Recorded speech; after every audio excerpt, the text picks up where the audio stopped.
сархати хабарҳо. Имсол аз Тоҷикистон 3,5 кас ба ҳаҷ меравад. Болоравии қурби рубл дар баробари сомонӣ. Ширкати АРС аз маҳдудият дар роҳи Душанбе-Чаноқ хабар дод.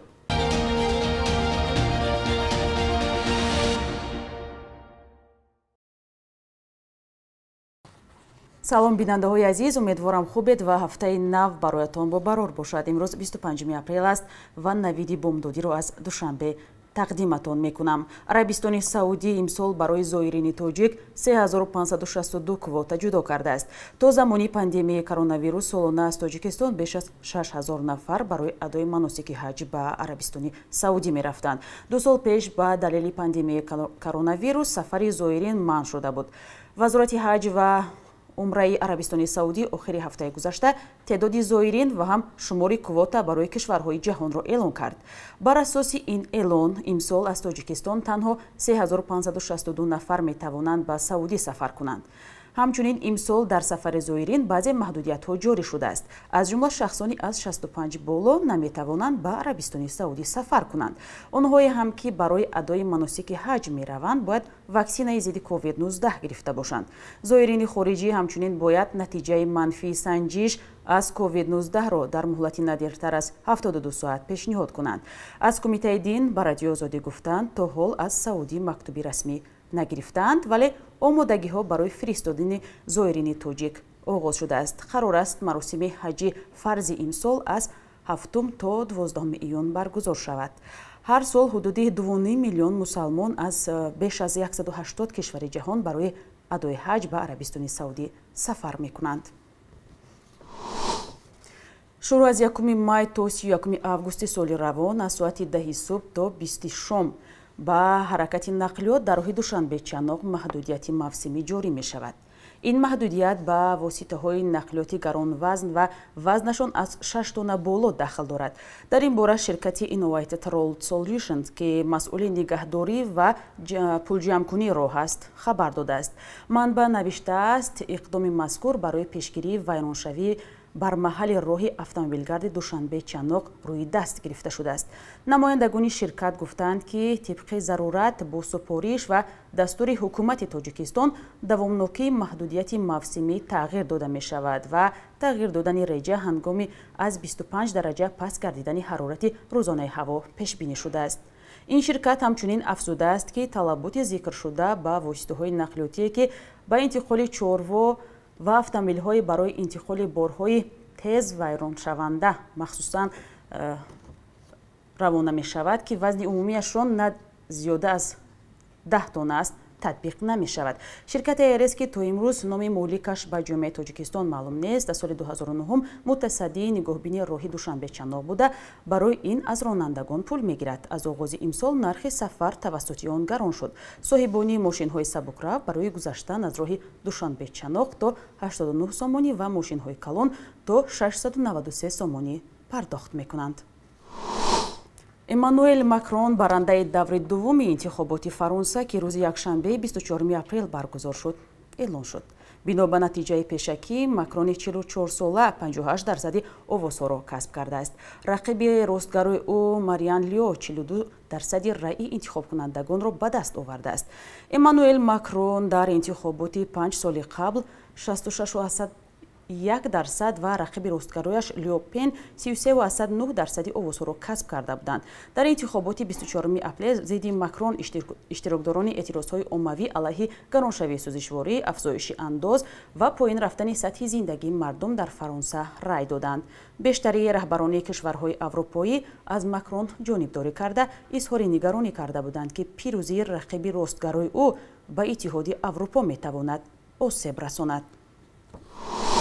Додситони кули Украина рӯзи 24 апрел дар изҳороте гуфт ки дар натиҷаи ҷанги беасоси Русия дар хоки Украина дасти кам 213 кӯдак кушта шудааст. илова ба ин 389 тифли дигар дар ин ҷанг маҷрӯҳ гардиданд. Додситони кули Украина афзуд ки ин омори ниҳоӣ нест ва кор дар самти таҳқиқи бештар идома дорад. рӯзи 24 апрел маъмурияти минтақаи Донецк хабар дод ки дар як ҳамлаи нирӯҳои Русия 2 кӯдаки 5 ва 14 сола кушта шуданд. рӯзи 23 апрел дар шаҳри Одесса аз миёни 5 қурбонии ҳамлаҳо як нафараш кӯдаки 3 моҳа буд. бар асоси иттилои маркази омори эрон танҳо дар 3 моҳаи соли 2021 дар ин кишвар издивоҷи духтарони ноболиғ 32% афзудааст. дар ҳамин давра 172 духтари аз 10 то 14 сола бештар аз 3000 духтари аз 15 то 19 сола талоқ гирифтанд. эрон яке аз кишварҳои дунёст ки дар манотиқи дурдасти он издивоҷи кӯдакон ҳанӯз роиҷ аст ва сабаби онро ақидаҳои иртиҷоӣ ва фақру камсаводӣ медонанд. дар гузорише ки ҳамкорамон Тоҳири Сафар таҳия кардааст, мебинем ду ҷавонзани эроние суҳбат мекунанд ки овони кӯдакиашон шавҳар карданд ва ҳасрати зиёде дар дил доранд.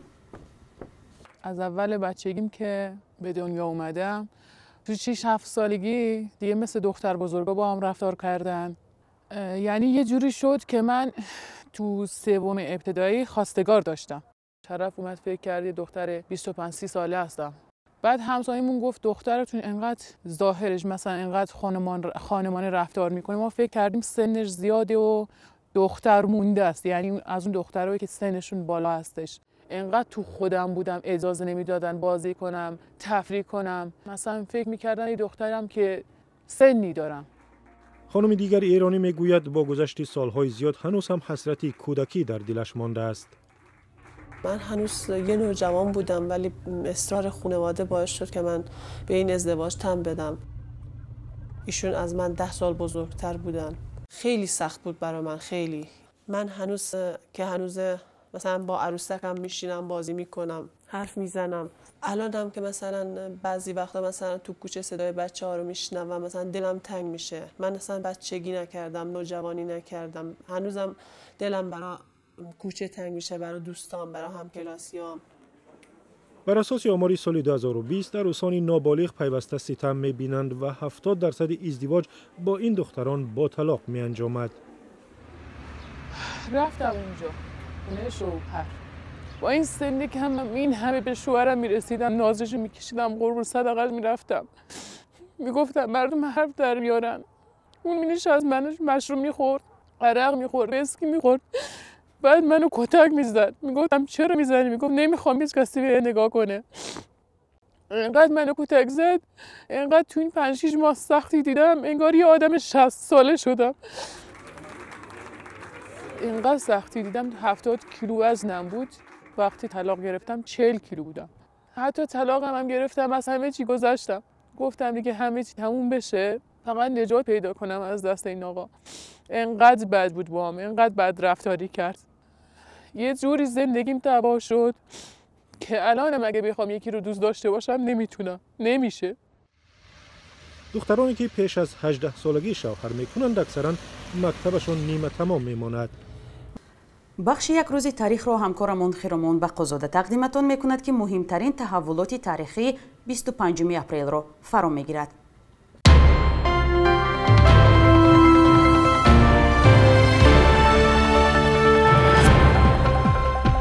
25 اپریل سال 1900 عبدالرحیم حاجیبویف نخستین رئیس شورای ناظران خلق یا سروزیر تاجیکستان شوروی تولد شده است که نقشش در بنیاد جمهوری سوسیالیستی بحث برانگیز یاد می شود.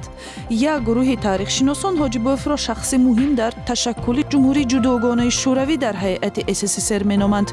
گروه دیگر او را در بی ارادگی سیاسی عیبدار می کنند که در نتیجه قلمروهای تاریخی و فرهنگی سمرقند و بخارا به حدودهای ازبکستان گذشت. در 38 سالگی با اتهام ملتگرایی بورژوازی به قتل رسید.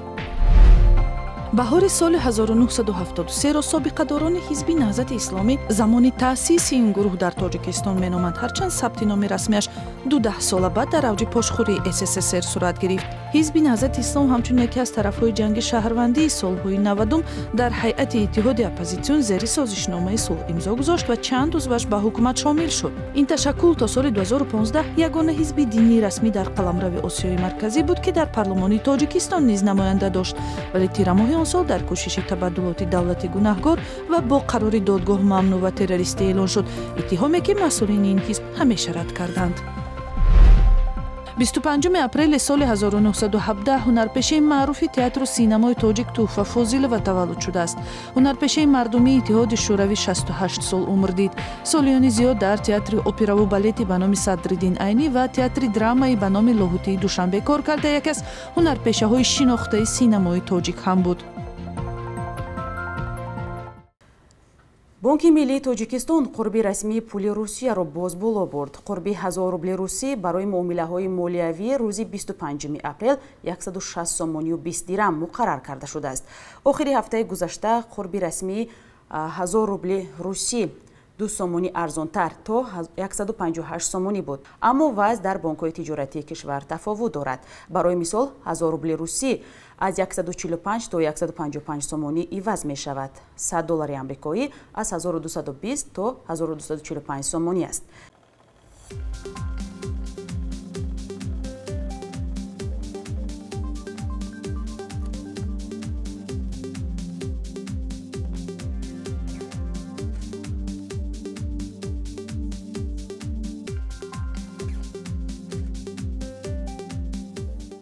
бинандаи азиз, шумо навиди бомдодиро тамошо кардед. матлабҳои бештарро дар сомонаи радиои озодӣ ва саҳифаҳои он дар шабакаҳои иҷтимоӣ пайгирӣ кунед.